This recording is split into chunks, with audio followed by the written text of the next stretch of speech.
সুজির মধ্যে কাঁচা আম দিয়ে দেখুন এমন একটা লোভনীয় রেসিপি তৈরি হবে, তো যা আগে কোনোদিন দেখেছেন না খেয়েছেন, আর একবার বানিয়ে খেলে তো বারবার কিন্তু বানিয়ে খেতে ইচ্ছে হবে।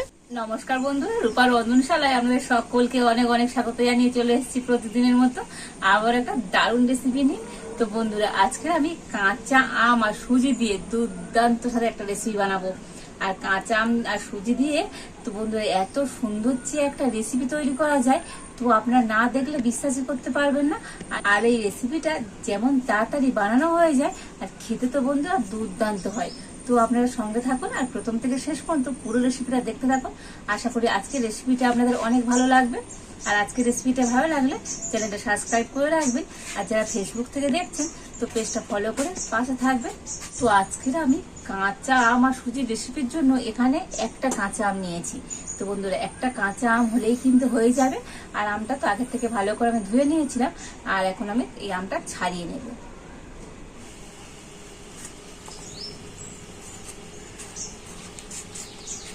আর এখন আমি আমটার খোসা কিন্তু খুব ভালো করে ছাড়িয়ে নেব। তো দেখুন, আমটা কিন্তু খুব ভালো করে ছাড়িয়ে নিয়েছি। আর বন্ধুরা, আমটা কিন্তু মানে একেবারে কাঁচা না, একটু হালকা হলুদ কালার চলে এসছে। তো বন্ধুরা, এতেও কোনো অসুবিধা নেই, এইরকম আম হলে তো আজকের রেসিপিটা কিন্তু খেতে দুর্দান্ত হবে। আর এখন আমি এই আমটাকে গ্রেট করে নেব। তো দেখুন, একটা গ্রেটার নিয়েছি, আর এই গ্রেটার দিয়ে আমটাকে এখন আমি গ্রেট করে নিচ্ছি।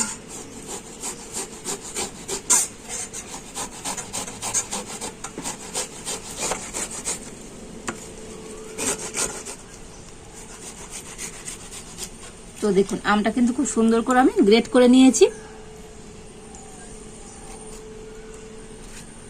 আর এবার এখানে আমি নিয়ে নিয়েছি এক বাটি সুজি, আর নিয়েছি একটা মিক্সি জার। আর সুজিটা আমি এখন মিক্সি জারের মধ্যে নিয়ে নেব। তো সুজিটাকে কিন্তু একটু মানে মিহি করে গুঁড়ো করে নিতে হবে। আর এবার আমি সুজিটাকে মিক্সিতে একটু ভালো করে গুঁড়ো করে নিয়ে আসবো। তো দেখুন, সুজিটা তো মিক্সিতে একটু গুঁড়ো করে নিয়ে চলে এসেছি, তবে একেবারে মিহি গুঁড়ো না করলেও হবে। আর এখন আমি এই সুজির গুঁড়োটা একটা জায়গাতে করে নিয়ে নেব।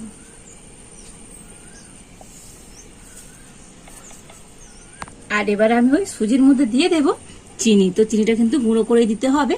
তো এখানে যতটা সুজি নিয়েছি ততটাই কিন্তু চিনি নিয়েছি, যেহেতু এখানে কাঁচা আমের রেসিপিটা বানাচ্ছি। তো তো কাঁচা আম তো টক, তবে আমটা কেমন টক সেই হিসাবে কিন্তু আপনারা চিনিটা দিতে পারেন। তো এখানে আমি এক বাটি গুঁড়ো চিনি দিয়ে দিলাম।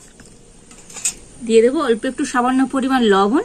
তো বন্ধুরা, যে কোনো মিষ্টি জিনিস একটু মানে লবণ দিলে তো তার স্বাদ কিন্তু দুর্দান্ত হয়। আর দিয়ে দেব গুঁড়ো দুধ। তো এখানে এই এক বাটি গুঁড়ো দুধ দিয়ে দিলাম। তো এখানে 4 চামচ গুঁড়ো দুধ আছে। আর এবারে শুকনো উপকরণগুলো একটু আমি মিশিয়ে নেব।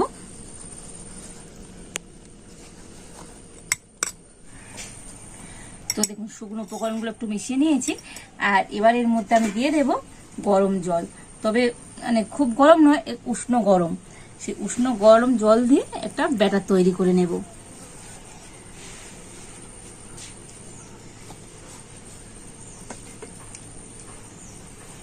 তো খুব বেশি জল একেবারে দিয়ে দেবেন না, অল্প একটু জল এইভাবে প্রথমে দিয়ে আর ব্যাটারটাকে গুলে নেবেন। তো দেখুন, গরম জলটা দিয়ে তো খুব সুন্দর করে এটা মিশিয়ে নিয়েছি। আর এখন আমি এটাকে 10 মিনিটের জন্য ঢাকা দিয়ে রেখে দেব। তো যেহেতু সুজি আছে তো তো সেই জন্য একটু মানে গরম জল মিশিয়ে রাখলে তো সুজিটা খুব তাড়াতাড়ি নরমও হয়ে যাবে আর ফুলেও যাবে। তো মোটামুটি আমি 10 মিনিট এইভাবে ঢাকা দিয়ে রেখে দিচ্ছি। তো প্রায় 10 মিনিট আমি ব্যাটারটা ঢাকা দিয়ে রেখেছিলাম। আর দেখুন বন্ধুরা, ব্যাটারটা কতটা টাইট হয়ে গিয়েছে, মানে সুজিগুলো ফুলে গিয়ে আর ব্যাটারটা এরকম টাইট হয়ে গিয়েছে। আর এবার আমি এই ব্যাটারের মধ্যে দিয়ে দেব গ্রেট করে নিয়ে আমটা। তো বন্ধুরা, আমটা আমি গ্রেট করে নিয়েছি। তো আপনারা চাইলে মিক্সিতে একটুখানি মানে ঘুরিয়ে নিতে পারেন। তো এই আমটা এখন ব্যাটারের মধ্যে দিয়ে দিচ্ছি।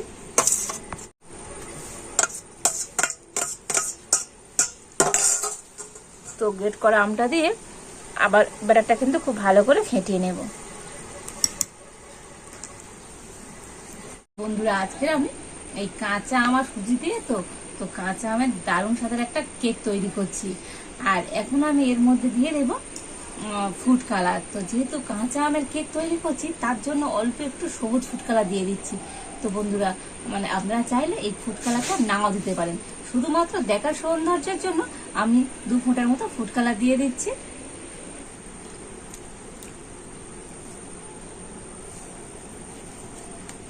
তো ফুড কালারটা দিয়ে ব্যাটারটা কিন্তু খুব ভালো করে আবারও মিশিয়ে নেব। তবে খুব বেশি কিন্তু ফুড কালার দিচ্ছি না, একটু হালকা সবুজ কালারের জন্য অল্প করেই ফুড কালার দিয়ে দিয়েছি। তো দেখুন ফুড কালার দিয়ে তো ব্যাটারটা কিন্তু আবার খুব সুন্দর করে আমি ফেটিয়ে নিয়েছি। আর এখন আমি এই ব্যাটারের মধ্যে দিয়ে দেব 1/2 চামচ বেকিং পাউডার, আর ওই একই চামচের 4 ভাগের 1 ভাগ দিয়ে দিচ্ছি খাবার সোডা। মানে বেকিং পাউডার যতটা নেবেন তার অর্ধেক দিয়ে দিতে হবে বেকিং সোডা। তো বেকিং পাউডার আর বেকিং সোডা দিয়ে তো ব্যাটারটা কিন্তু আবারও একটু আমি ফেটিয়ে নিচ্ছি। তো বন্ধুরা কেকের ব্যাটার তো যত ফেটাবেন কেকটা কিন্তু ততটাই স্পঞ্জি হবে। তো বন্ধুরা দেখুন বেকিং সোডা আর বেকিং পাউডার দিয়ে একটু ফেটানোর পরে কত সুন্দর একটু ফেনা ফেনা হয়েছে। তো বন্ধুরা যেহেতু এখানে কাঁচা আম আছে তো সেই জন্য এই ফেনাটা একটু বেশি হয়েছে। তো এতে ভয় পাওয়ার কোনো কারণই নেই, এতে করে কেকটা কিন্তু অনেক স্পঞ্জি হবে। আর দেখুন বন্ধুরা আজকের এই কেকের ব্যাটারের ঘনত্বটা আপনাদের দেখিয়ে দিই। তো দেখেই বুঝতে পারছেন মানে খুব পাতলা নয় আবার একেবারে খুব ঘনও নয়, ঠিক এই রকম করে একটা কেকের ব্যাটার তৈরি করে নিতে হবে। আর এবার এখানে আমি একটা কেক টিন নিয়েছি। তো আপনাদের কাছে যেমন পাত্র থাকবে স্টিলের কিংবা অ্যালুমিনিয়ামের যে কোনো পাত্রে কিন্তু আপনারা এই কেকটা তৈরি করতে পারবেন। আর এই কেক টিনের মধ্যে আমি একটু সাদা তেল দিয়ে দিয়েছি। আর এই তেলটা এখন হাত দিয়ে কেক টিনটা চারিধারে খুব ভালো করে লাগিয়ে দেব। আর দেখুন এবার একটা সাদা খাতার পিসটা এইভাবে কেটে নিয়েছি, মানে মাপ করে কেটে নিয়েছি, দিয়ে দিচ্ছি। তো বন্ধুরা আপনাদের কাছে যদি বাটার পেপার থাকে তো আপনারা বাটার পেপারও দিতে পারেন। আর এই সাদা কাগজের উপরেও একটুখানি কিন্তু তেল ভালো করে লাগিয়ে দিচ্ছি, মানে এর মধ্যে যে তেলটুকু ছিল তো সেই তেলটাও কিন্তু এই সাদা কাগজটার উপরে ভালো করে লাগিয়ে দিতে হবে।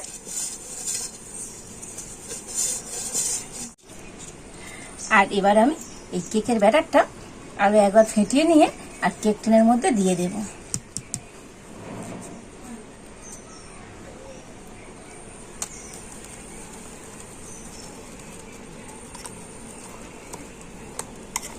তো দেখুন সম্পূর্ণ ব্যাটারটা আমি কেক টিনের মধ্যে দিয়ে দিয়েছি। আর একটুখানি এবার ঠুকে আর ব্যাটারটাকে সেট করে নেব, মানে একটু এরকম ট্যাপ ট্যাপ করে নিতে হবে, এতে করে তো যদি এর ভিতরে কোনো বাতাস থাকে বার হয়ে যাবে। আর এবারে আমি উনুনটা ঝেড়ে উনুনে একটা কড়া বসিয়ে দিয়েছি। আর কড়ার মধ্যে এখন আমি একটা এরকম খাবার রাখার স্ট্যান্ড নিয়েছি। তো বন্ধুরা আজকের কেকটা কোনো রকম বালি বা লবণ কিছুই দেবো না, তো খালি কড়াতে একটা স্ট্যান্ড বসিয়ে আর কড়ার স্ট্যান্ডটা প্রথমে একটু ভালো করে আমি গরম করে নেব। একটু ঢাকা দিয়ে দিচ্ছি। তো 5 মিনিট জাল দিয়ে তো কড়ার স্ট্যান্ডটা আমি একটু ভালো করে গরম করে নিয়েছি। এবার আমি ব্যাটার বাটি শুদ্ধ ব্যাটারটা নিয়ে বসিয়ে দিচ্ছি, দিয়ে আবার আমি ঢাকা দিয়ে দিলাম। তো বন্ধুরা এই কাঁচা আম ফুরিয়ে যাওয়ার আগে এই আপনারা তো একবার আমার মতো করে এইভাবে কাঁচা আম দিয়ে কাঁচা আমের কেক বানিয়ে দেখবেন বন্ধুরা, দুর্দান্ত লাগে খেতে। তো আপনারা যারা মানে কাঁচা আমের কেক কোনোদিনই বানিয়ে খাননি তো একবার বানিয়ে দেখবেন, অসম্ভব সুন্দর লাগবে খেতে। আর একবার বানালে তো বারবার কিন্তু বানাতে ইচ্ছে করবে। আর বন্ধুরা এই কেকটা হতে তো খুব বেশি সময় লাগবে না, মোটামুটি 30 মিনিট হলেই হয়ে যাবে। তো 30 মিনিট পর আপনাদের দেখাবো আজকের এই কাঁচা আমের কেকটা কেমন হয়েছে। তো প্রায় 25 মিনিট পর আমি ঢাকাটা খুলে দেখে নেব। তো দেখুন বন্ধুরা কেকটা কিন্তু হয়ে গিয়েছে, হাতে একটুও লেগে যাচ্ছে না। তো তাও আমি একবার চেক করে নেব। তো একটা আমি কাঠি নিয়েছি আর কাঠি দিয়ে গেঁথে একটু দেখে নেব। তো দেখুন কাঠির গায়ে তো একটু ব্যাটার লেগে যায়নি, মানে আজকের এই আমের কেকটা আমার একেবারে রেডি। আর এখন আমি নামিয়ে নেব। তো বন্ধুরা কেকটা কিন্তু এখন খুবই গরম আছে, তো গরম অবস্থায় কিন্তু কেক তোলা যাবে না। গরম অবস্থায় কেক তুলতে গেলে তো কেক কিন্তু ভেঙে যাবে। তো একটু ঠান্ডা করে তারপরে আপনাদের তুলে দেখাবো আজকের এই আমের কেকটা কেমন হয়েছে। তো বন্ধুরা বলেছিলাম 30 মিনিট সময় লাগবে, তো 30 মিনিট লাগেনি, আমার 25 মিনিটে কিন্তু এই কেকটা একেবারে রেডি হয়ে গেছে। তো একটু ঠান্ডা করে নিই তারপর আপনাদের দেখাচ্ছি। তো বন্ধুরা এই কাঁচা আমের কেকটা তো আমি এইভাবে 15-20 মিনিট রেখে দিয়েছিলাম। আর এখন কেকটা ঠান্ডা হয়ে গিয়েছে, তবে কি একেবারে খুব ঠান্ডা হয়ে তা না, তবেই ঠান্ডা হয়েছে। আর এখন আমি তুলে নেব। তো একটা ছুরি নিয়েছি আর ছুরি দিয়ে ধারটা একটুখানি একটু ছাড়িয়ে দেব। তো প্রথমে কিন্তু ধারটাকে এইভাবে একটু ছাড়িয়ে দিতে হবে। আর এবার একটা প্লেট নিয়েছি, আর প্লেটের উপরে এবার উবুর করে দেব, দিয়ে একটু ঘা মেরে নেব। তো একটু ঘা মারলেই তো কেকটা খুব সুন্দরভাবে কিন্তু উঠে যাবে। তো দেখুন বন্ধুরা কত সুন্দর হয়েছে আজকের এই কাঁচা আমের কেকটা। আর এবারে তলাতে যে আমি একটা কাগজ দিয়েছিলাম সেই কাগজটা আমি তুলে নেব।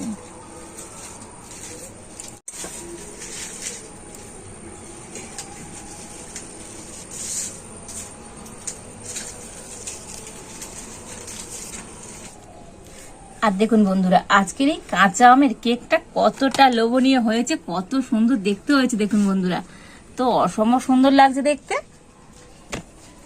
আর এবারে তো একটুখানি আপনাদেরকে কেটেও দেখাবো বন্ধুরা আজকের এই কাঁচা আমের কেকটা কতটাই লোভনীয় হয়েছে।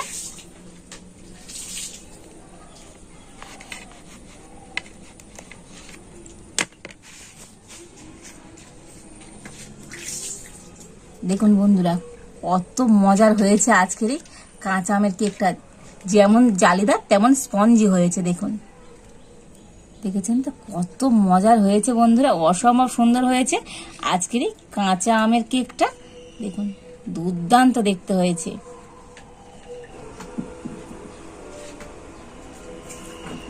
তো বন্ধুরা এমন মজার কেক তো না খেলেই তো নয়, খেয়ে একটু দেখি আজকের এই কাঁচা আমের কেকটা কেমন হয়েছে।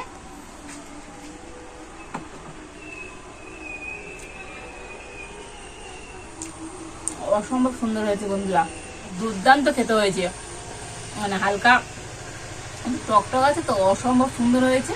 তো বন্ধুরা এই কাঁচা আমের সময় তো অবশ্যই কিন্তু বাড়িতে আপনারা একবার আমার মতো করে এইভাবে কাঁচা আম দিয়ে আর কেক তৈরি করবেন, দেখবেন বাড়ির বাচ্চা থেকে বলো তো প্রত্যেকে খুশি হয়ে যাবে। আর এমন কেক তো বাড়িতে বানাতে পারলে তো বাজার থেকে তো বেশি দাম দিয়ে কিন্তু কেক কিনে খাওয়ার কোনো প্রয়োজনই হবে না। তো আজকের আমার এই কেকের রেসিপিটা আপনাদের কেমন লাগলো অবশ্যই কমেন্ট করে জানাবেন, ভালো লাগলে লাইক শেয়ার সাবস্ক্রাইব করে দেবেন। আজ এই পর্যন্ত, আপনারা ভালো থাকুন, সুস্থ থাকুন, দেখা হচ্ছে নতুন কোন একটা রেসিপি নিয়ে।